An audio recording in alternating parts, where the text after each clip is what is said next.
Pandemic or not, when you call 911, first responders have to do their job. And during what's been the hardest year of many of their careers, a plan that would help them deal with the things they see every day has stalled in Madison.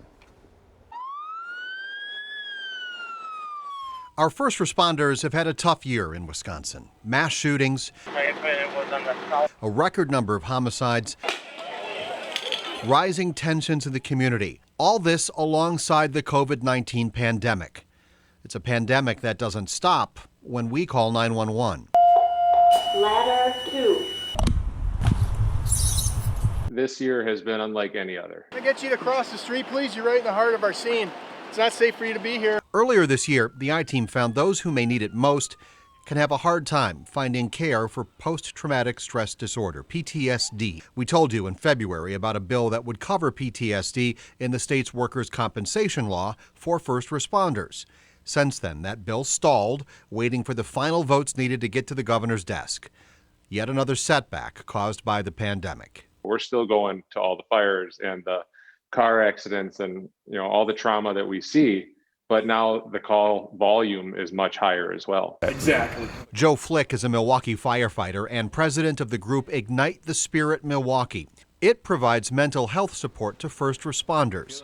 He says for many, PTSD does not come from one specific call, but builds from day after day of hard work. This is a very real injury, just like any other injury that a firefighter or any one of us might endure. Well, this is just one that you can't necessarily see.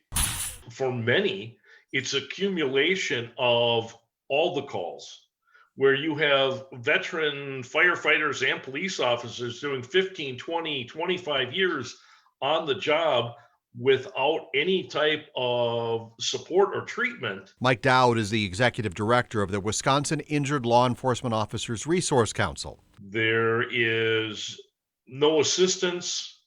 Their private insurance won't pay for treatment because it's a work-related issue, and they're not covered under workman's comp, so they can't get anyone to pay for it. He says it's frustrating to see a plan he says would save lives stall for this long. It's very irritating. There was a push for this legislation started about 3 years ago, and in those last 3 years, we've lost over 15 officers. You have suicides outpacing on-duty deaths. Senator Andre Jacques is author of the bill. This is just a critically important issue, especially when you're talking about mental health at this time of the year around the holidays.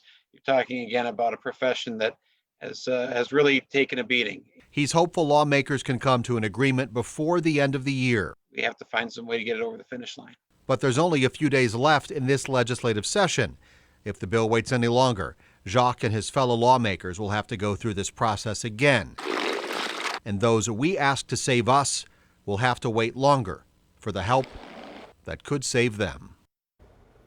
Joe Flick of Ignite the Spirit told us they just launched a new fundraising effort to help pay travel expenses for firefighters that need to visit treatment centers across the country. You can find out how to help that cause and support the Injured Officer Resource Council. It's at our website. Find this story at tmj4.com.